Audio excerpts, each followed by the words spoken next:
serving you for all eternity. My eyes set on you in this race that I run. No longer my ways, let your will be done. Make me a servant, my heart's ever true. Clinging to the cross, I'll follow you. I'll follow you.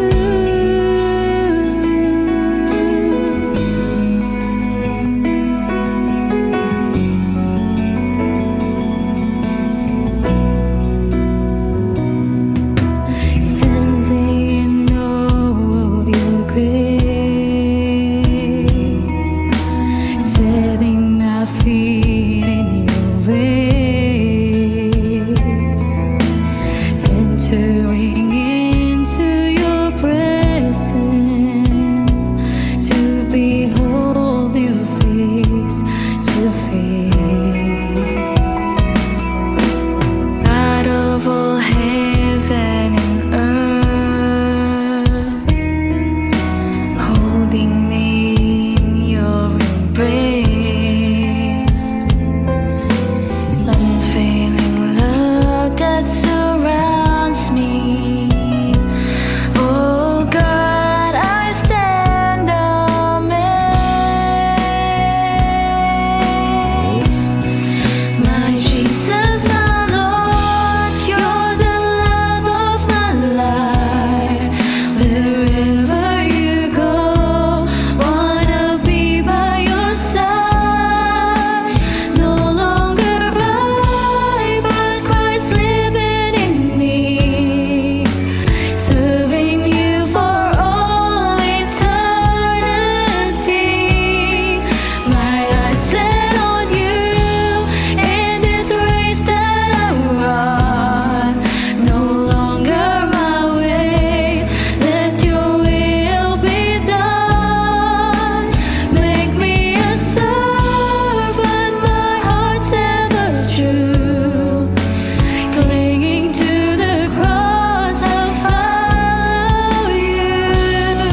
My Jesus, our Lord, you're the love of my life.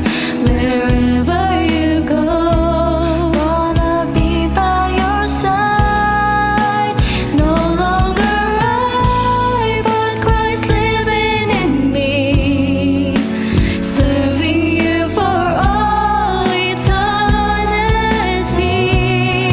My eyes set on you in this race that I run. No longer my ways, let your will be done. Make me a servant, my heart's ever true. Clinging to the cross, I'll follow you. I'll follow you.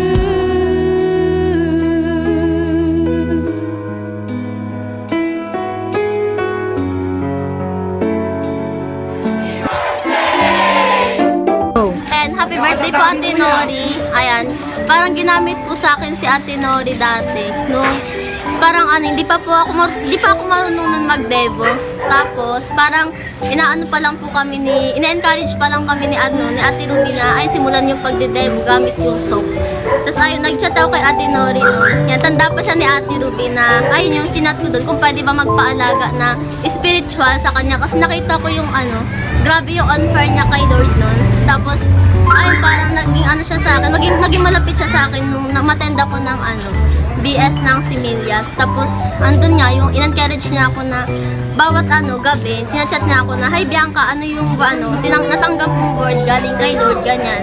Tapos parang doon na yung parang yung ayaw ko na mag-devo kasi diba, parang ilang pa lang ako, weeks pa lang yata or months na Christian nun. Tapos nagsabi ako na na ito yung word ko, ganyan. Tapos inano niya ako na na mas palalimin pa nga doon yung relationship ko kay Lord. And na mag-pray, mag-devo. So ay doon ko unti-unting na-encourage ako na na mag-devo, ginamit yung scripture, ganyan, hanggang yung soap nga na pattern. Ay, yung ganda ng paggamit niya sa akin na akala ko nung unang impression ko sa kanya, parang akala ko hindi kami magiging close kasi parang ang taray ng mukha. Then I realized na na kahit pala kahit na first time mo siyang makita, na once na kapatiran nyo, tapos ayun nga, close din siya, di ba, asawa siya ni Kuya Erwin. Kaya napalapit siya sa akin, kaya mas ginusto ko nun na umattend sa Similia Bible Study, na imbis sa area 1. Tapos ayun, ginamit din po si Ate Nori sa buhay po ng family namin, especially po kay Mama. Ayan, nabinigyan, dun po ni Mama natanggap yung word na, ayun, Jeremiah 29:11, na kung ano po yung plano ni Lord sa kay Mama is matatanggap niya. Ayun, pinag-pray kami ni Ate Nori. Ganun po kumilos si Lord sa buhay niya. Kaya happy birthday po, Ate Nori. God bless po sa inyo, and lang po, patuloy lang po kayo sa pagiging on fire nyo kay Lord. Happy birthday po. Si Ate Nori po ay ginamit sa buhay po ng Panginoon bilang aking taga-comfort at aking taga-correct po sa mga bagay-bagay na nagagawa ko po na hindi dapat. So si Ate Nori po yung nandyan, malungkot ako, may mga moments na feeling ko kailangan ko ng comfort. Si Ate Nori po yung isa sa mga taong nalalapitan ko at the same time, nilalapitan ako kapag hindi po ako okay.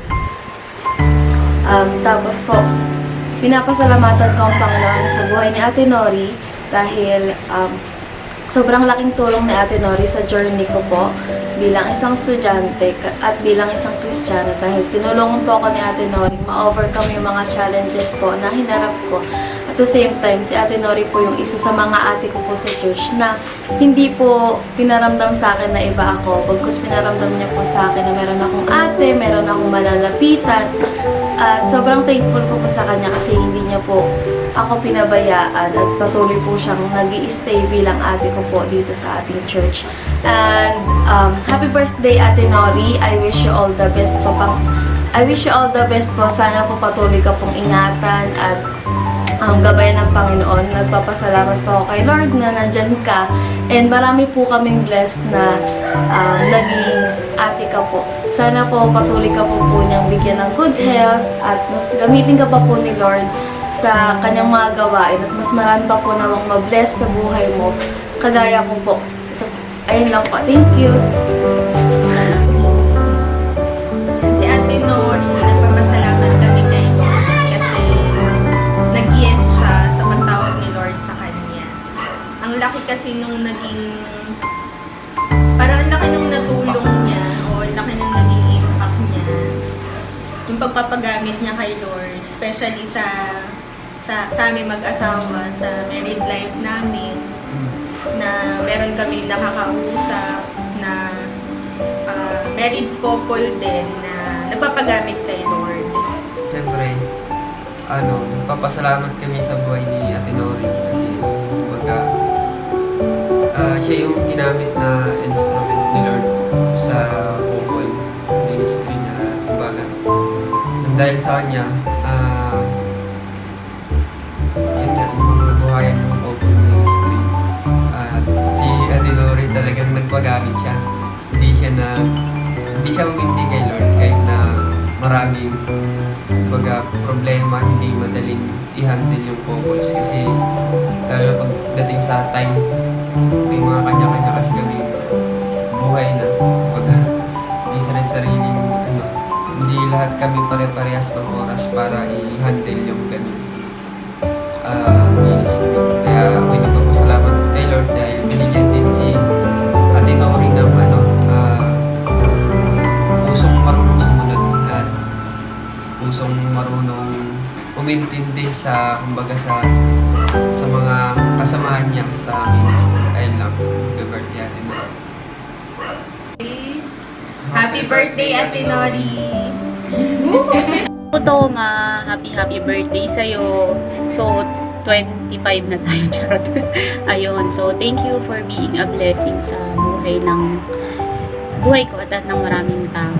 Thank you for always sharing your wisdom sa mga payo, sa mga review, correction, and I admire you sa pagiging humble mo. Sobrang binabago tayo ni Lord, binabago ka ni Lord, and I pray na patuloy ka pa niyang gamitin kung saan ka niya ilalagay, and yung desires ng heart mo, I know na the Lord is working sa mga desires na yun. And God bless you, and see you when I see you. Happy birthday! Kay Ate Nori, ako rin po siya nagpapasalamat sa kanyang buhay. Narito siya, na-involve siya sa sambahayan, sa pamilyang ito. Kaya lubos mo kinakagalak ang kanyang kaarawan na sa kanilang pagsasama, sa tanong na nakikita ko ang kanilang pagkakas sa Diyos. Kaya patuloy lang at ang kanyang hangak, ang kanyang nanais na mga bagay, hindi niya ito'y kanyang iasa sa bagay na sa tao, kundi sa Diyos lang talaga siya magtitiwala dahil wala may ipinahihinsulot ng Diyos na hindi sa kanyang kaparaanan. Kaya salamat ako sa kanyang buhay, hindi namin siya inuupor, hindi namin siya ng ashiring at saka sa kanyang education sa mga kabataan na nakikita niya ang katapatan ng Diyos sa trabaho. May bagay man sila hinahangad pero maghintay lang sa tamang panahon na ibibigay din niya ng Diyos. Nori Noralisa Pusada Sansano, happy birthday, 34th birthday. Dalangin ko na mahabang buhay, kalakasan, at higit sa lahat, magpatuloy anumang mga pagsubok na dumating sa buhay. Magtiwala lang sa ating Panginoon na siya lang ang tanging ating sandigan, kalakasan, ang tiwala lang sa Kanya. No retreat, no surrender. Happy birthday, anak. Thank you. Happy birthday, Ate Nori. Mahal ka namin. Go! Happy birthday, Ate Nori!